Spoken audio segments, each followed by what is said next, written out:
Hello hello, j'espère que vous allez bien. Je vous retrouve aujourd'hui pour la deuxième partie de l'aménagement de ma terrasse. C'est parti!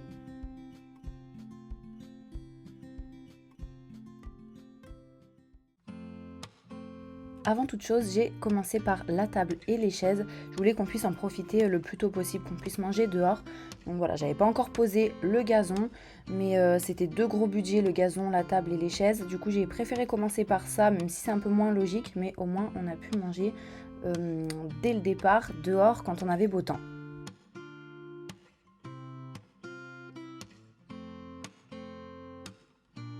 Pour info, j'ai trouvé tout ça à Castorama, la table est à 499 €. D'ailleurs, la semaine qui a suivi mon achat, enfin c'était même 2-3 jours après, il me semble, elle était passée à 412. Donc j'étais un peu dégoûtée, mais bon, au moins je l'avais eu parce que j'ai eu du mal à la trouver. Et les chaises, c'est 64,50 € pièce avec le petit coussin qui est fourni.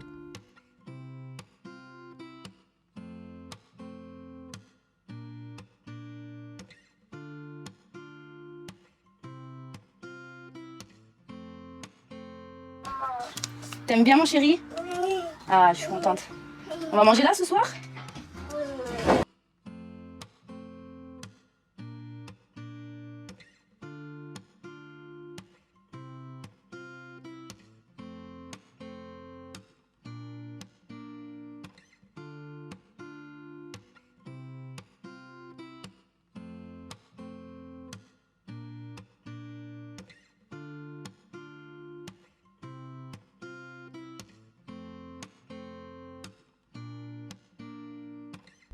Le lendemain, j'ai reçu ma table basse. Je vous l'avais montré sur Instagram pour les personnes qui me suivent là-bas. Et en fait, c'est une table basse en forme de galet qui est fabriquée en fibre d'argile. J'ai des jouets qui peuvent aller dans la maison et dehors. C'est comme ça.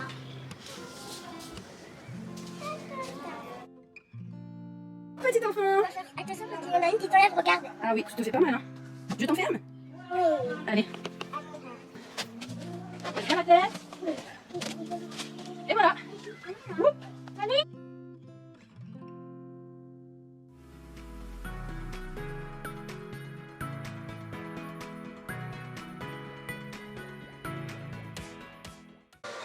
Je vous retrouve le lendemain à Ikea. Je suis venue chercher quelques accessoires de déco pour la terrasse. J'aimerais trouver des lanternes, j'en ai repéré sur le site. Et peut-être une petite plante artificielle avec un cache-pot, éventuellement une bougie. Donc voilà, je vais voir ce que je trouve.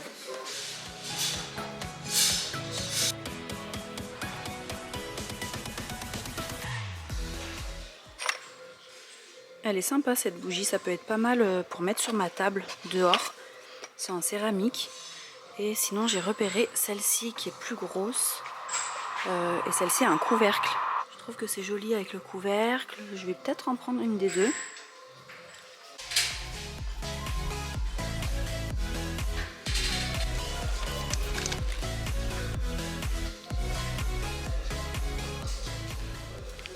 Là, vous avez des sortes de dalles pour faire un mur végétal artificiel. Et je voulais faire ça à un endroit, accrocher ça sur les grilles en fait. Que j'ai mis pour protéger là, que les enfants tombent pas. Mais vous voyez l'effet un peu tissu comme ça, je sais que j'en ai déjà eu et souvent le lierre peut changer de couleur, donc c'est pas terrible. J'avais repéré des dalles effet buis en fait chez Action. Et malheureusement, j'ai l'impression qu'ils en ont pas ici. Qui dit petite plante artificielle dit cache-pot. J'aime pas laisser ça dans le pot noir en plastique là de la plante. Et ça va peut-être être l'occasion de prendre celui-là. Je l'avais repéré une fois, je vous l'avais montré dans une vidéo. Je le trouvais super mignon et là je suis en train de me dire que ça irait vraiment bien sur la table. Voilà les lanternes que je cherchais. Donc ça c'est la grande et la petite elle ressemble à ça. Des petites il leur en reste que deux. Et les grandes, deux aussi au final. Je pense que je vais tout prendre.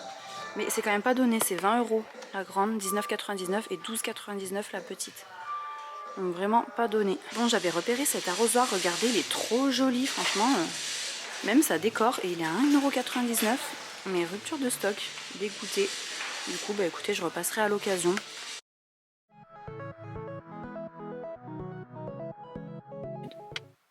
Bon voilà, comme d'habitude j'ai oublié de prendre dans mon coffre un de mes nombreux sacs de courses. Et du coup une fois que j'étais perchée là-haut dans le magasin à la caisse, forcément j'ai acheté un sac. Mais je m'énerve quand je fais ça, si c'était la première fois que ça m'arrivait ce serait bien, mais c'est pas le cas, donc bon bref. J'ai trouvé quasiment tout ce qu'il me fallait à part le petit arrosoir du coup que j'avais trop envie de prendre. Mais c'est pas grave, le reste c'est ok. En rentrant, j'ai déballé tout ça et j'ai assemblé les lanternes parce qu'elles sont vendues en kit entre guillemets. Donc il faut mettre chaque lamelle les unes après les autres. Mais franchement ça se fait, bon c'est un petit peu long. Moi j'écoutais quelque chose en même temps sur l'iPad. Donc c'est passé tranquille, il faisait pas trop mauvais. Juste un petit moment, j'ai pris une averse donc je suis rentrée et j'en ai monté une sur la table du salon. Puis après je suis ressortie, le soleil était à nouveau là. En ce moment c'est souvent ça, on a de la pluie, du soleil, de la pluie, du soleil. Mais la pluie ne dure jamais longtemps en général, donc c'est l'essentiel.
Quelques jours plus tard, je me suis lancée dans la pose du gazon. J'ai eu beaucoup la question, je l'ai trouvé chez Décor Discount, mais il n'y en a pas partout en France. Donc regardez si vous en trouvez un près de chez vous.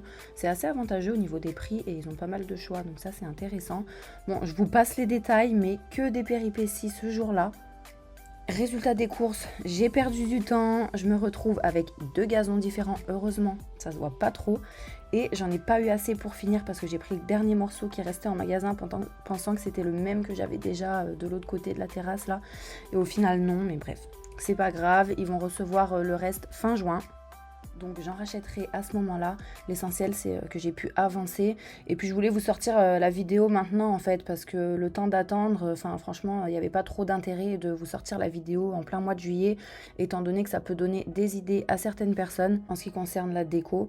Mais voilà, c'est pas très grave. Ce sera pas énormément de travail pour le peu qui me reste à faire. Là j'avais dû enlever les sièges des enfants dans la voiture, baisser la banquette arrière et tout. La prochaine fois j'aurai juste un petit bout à récupérer sans faire tout un micmac comme ça avec ma voiture. Donc ce sera plus tranquille.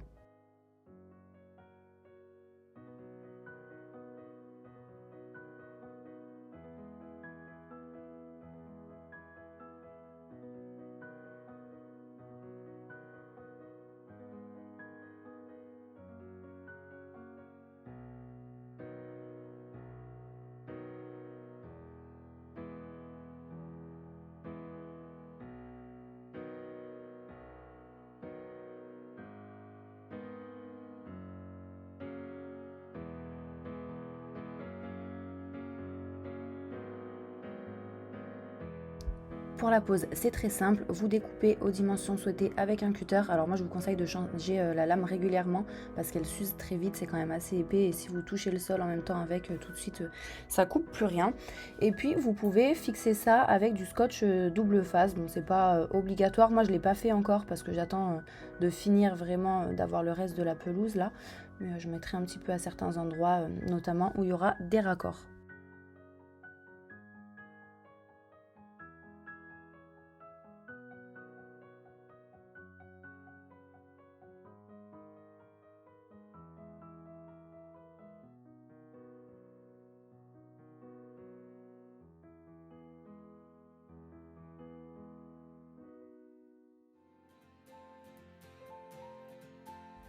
Ensuite, j'ai mis en place ma guirlande, elle n'est pas solaire, elle est électrique, je vous l'avais déjà présentée également sur Instagram et elle vient de chez Action, je l'ai payée 6,99 €, elle fait 10 mètres, donc elle est quand même bien longue. À la base, je voulais la mettre à l'horizontale là sur mes grilles et puis je me suis rendu compte qu'elle était tellement longue que je pouvais faire des petites vagues, que c'était plus sympa.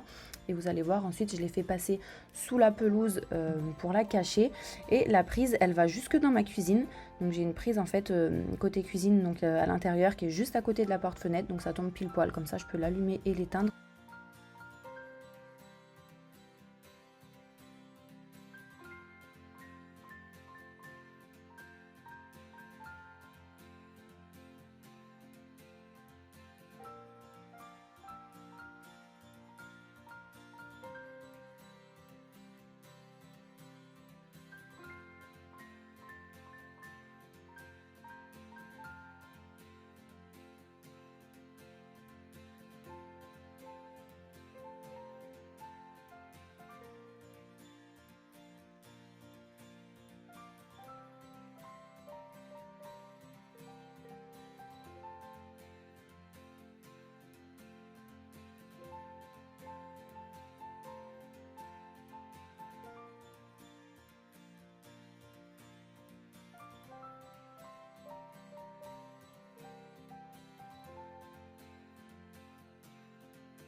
Là, je prenais les mesures devant mes 2 portes-fenêtres parce que j'avais repéré à Castorama des petites dalles en bois et je m'étais dit que ça aurait pu être pas mal d'en placer ici. Et ensuite, j'ai fixé ma guirlande avec des serre-câbles. À la base, je l'avais accrochée juste avec des pinces à linge en fait pour la positionner, voir si c'était ok ou pas, vu que j'ai changé pas mal de fois et que je sais que je change à chaque fois. Et voilà, là le résultat me convenait, donc j'ai mis les serre-câbles parce que sinon pour les enlever c'est un peu compliqué, on est obligé de les couper.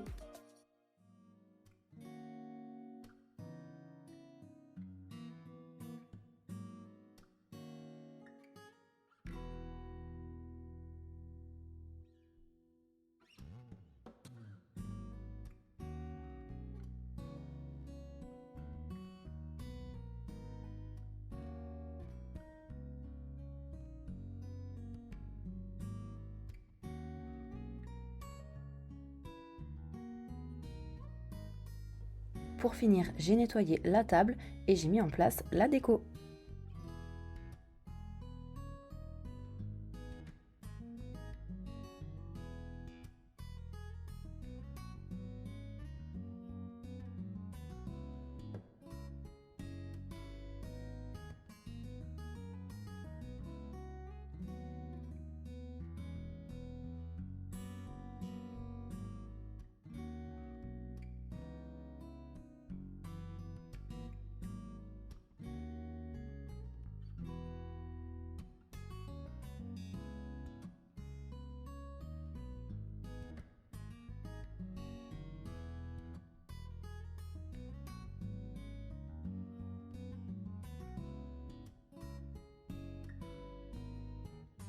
Entre-temps, j'ai essayé de poser ces petites dalles dont je vous ai parlé juste avant là.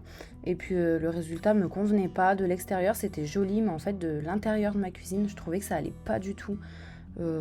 Ça faisait surcharger et un effet pas terrible qui correspondait pas à mon intérieur. Donc vraiment, j'ai pas aimé, alors qu'elles sont jolies, hein. Mais j'ai pas aimé. Ça allait pas enfin, d'une manière générale, ça convenait pas, quoi. Donc j'ai ramené, à part celle que j'avais découpée, bien sûr.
J'ai une petite question au sujet des lampes solaires. Est-ce que vous savez pourquoi on doit mettre une pile dedans? Parce que ça me paraît bizarre quand même. Je les avais déjà eues celles-ci il y a des années, enfin quand j'étais encore chez ma mère, donc ça date d'il y a plus de 10 ans. Mais je comprends pas pourquoi il y a une pile. Enfin, je comprends pas trop l'intérêt étant donné que c'est solaire. Je pensais que c'était quand même autonome s'il y a une pile et qu'il faut changer la pile. Bon, c'est vrai que ça me paraît un peu bizarre. Je sais qu'il y a des lampes solaires qui sont carrément autonomes, mais celle-ci non. Donc vous me direz si vous avez l'info.